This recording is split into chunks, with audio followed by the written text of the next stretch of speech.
Topping today's news, an 11-year-old girl impregnated by the mother's boyfriend, a sexual offender set to be released from prison. 3 people shot in a drive-by shooting in Pinewood Gardens Wednesday night, and the government doing all it can to get off the unfair European Union's financial blacklist.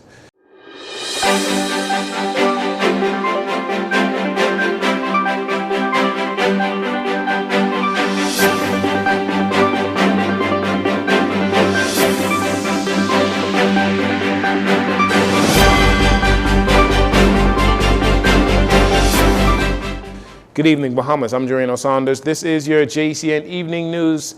It is a pleasure to have you join us. An 11-year-old girl was allegedly raped and subsequently impregnated at the hands of her mother's boyfriend. And now an investigation has been launched not only into the rape allegations, but also into an alleged abortion that child would have had. While police did not report this incident to the media, the National Security Minister, Wayne Munro, revealed as much on the sidelines of a cybersecurity forum on Wednesday. I've had a troubling report of an 11-year-old girl who was impregnated by her mother's boyfriend, and then an abortion was procured through pills. Matters like that are troubling because the child must have a safe place to go, feel safe that they know somebody who they can report it to. And so we will shortly be seeking to collaborate with the minister, with the Office of the Spouse to advance what is happening now, but on a more holistic level of education. So when I was growing up, there was a push that you didn't talk to strangers. We need these sorts of messaging and messages back again, and that is what we intend to do.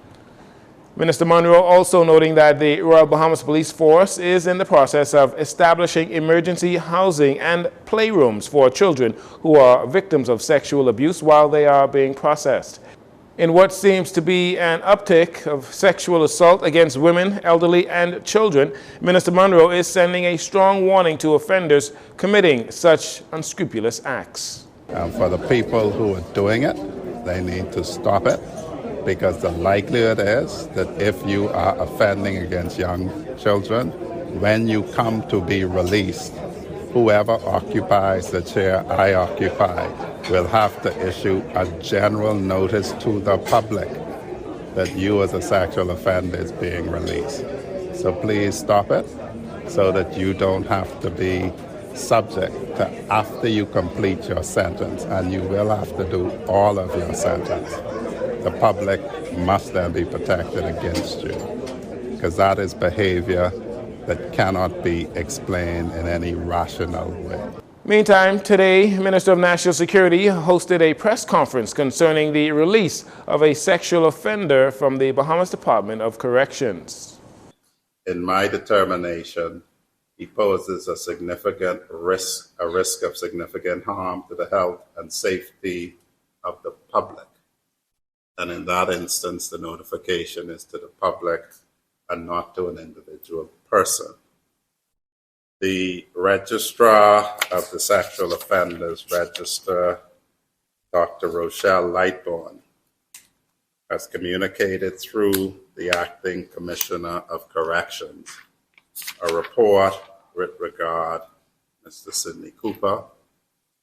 I considered the report, and as a result of the content, I was minded to make public notification.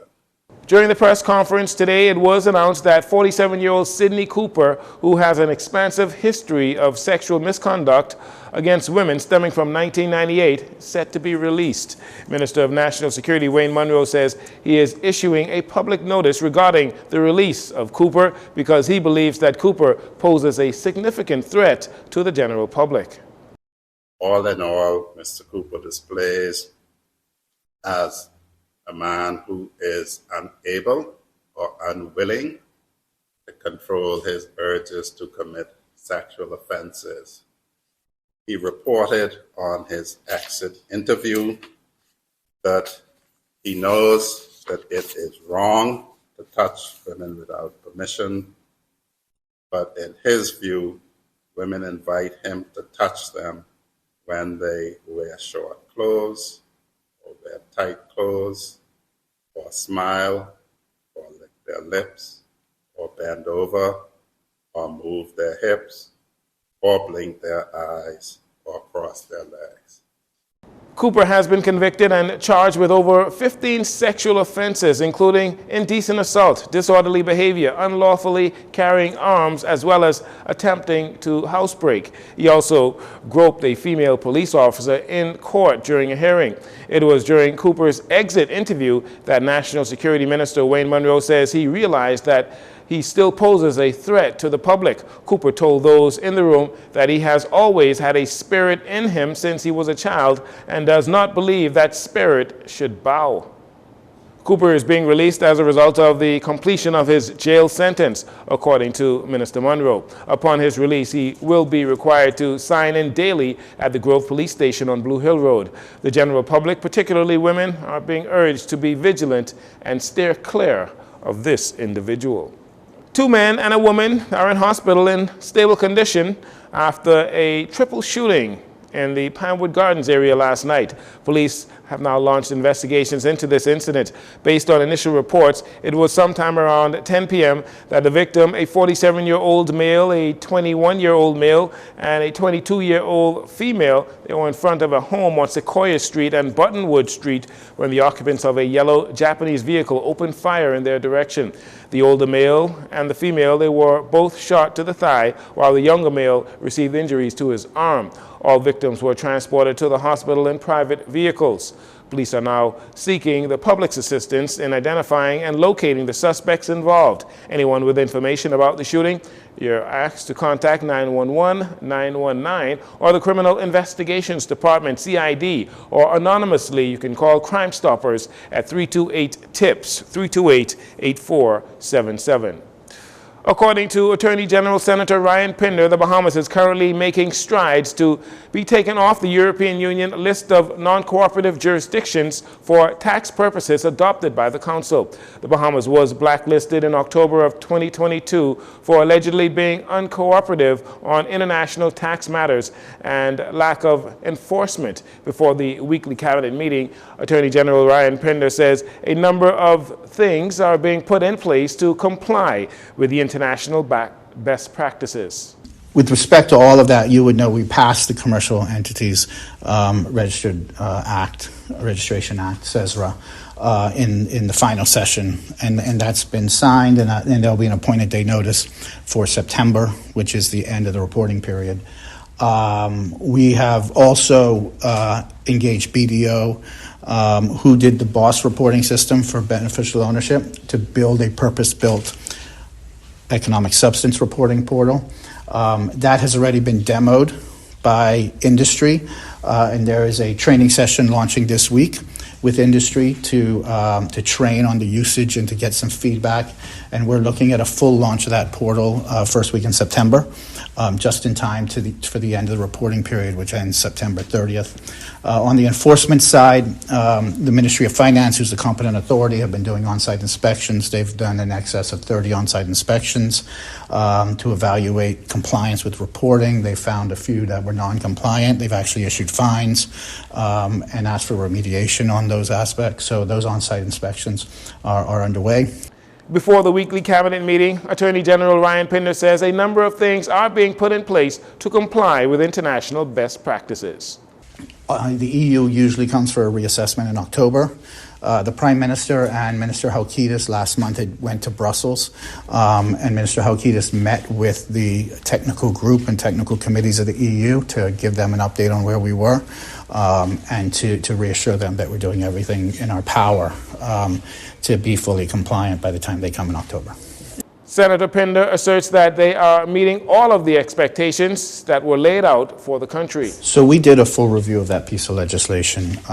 Coming into election and in our blueprint for change, you would have noted we had some objection to that legislation. And our objection was focused around the automatic grant of work permits and ensuring that Bahamian employment is protected. However, on a full review of the legislation, we thought there were aspects of it that would be useful for economic development. So it provides for commercial enterprise zones which would be given some commercial preference in different types of industries. We see that happening in Dubai and Cayman Islands and in other countries. And so we thought that was a valued piece of the legislation that really needed to be expanded upon and reformed. So what we're looking to do is do a repeal and replace of that piece of legislation in the new legislative agenda that would bolster the economic development zones component of that bill or that act, but then get rid of the automatic granting of work permits and the employment aspects of it. According to the Attorney General, the country must do everything it can to escape the EU blacklist in the shortest possible time, as the list possesses reputational risks to the financial services industry and the wider economy here in the Bahamas.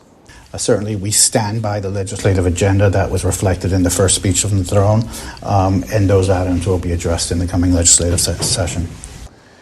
With Parliament prorogue this past Saturday, there are a number of legislations that were in the works but did not make it to Parliament, one of them being the Commercial Enterprises Act. Attorney General and Minister of Legal Affairs Senator Ryan Pinder says the government has plans to repeal and replace the Commercial Enterprises Act once Parliament resumes on October 4th. Meantime, as for the Commercial Enterprises Act, former Prime Minister Dr. Hubert Minnis said the law was intended to position the Bahamas for the future by enticing high-growth technology-related business while eliminating some of the bureaucracy and uncertainty they faced. He said the work permit-related provision and other aspects of the act are designed to prevent companies in the designated industries being kept in limbo during the uncertainty over whether and when certain approvals would be forthcoming. And finally, in this segment, Bahamas Power and Light, two main unions filed trade disputes on Wednesday alleging industrial agreement breaches and other violations by the power giant. BPL's Middle Managers Union accused the company of refusing to negotiate a new industrial agreement in good faith after the previous industrial agreement expired in 2018. It also alleged that BPL continues to create positions without consulting the union or giving priority to existing staff members. Meantime, the Bahamas Electrical Workers Union, which represents BPL's line staff, alleged that the company is also in breach of their industrial agreement by contracting other staff to do the same job as unionized employees, but with better benefits. The dispute claimed that BPL was discriminating against union members and breaching the industrial agreement by providing these workers with more favorable terms.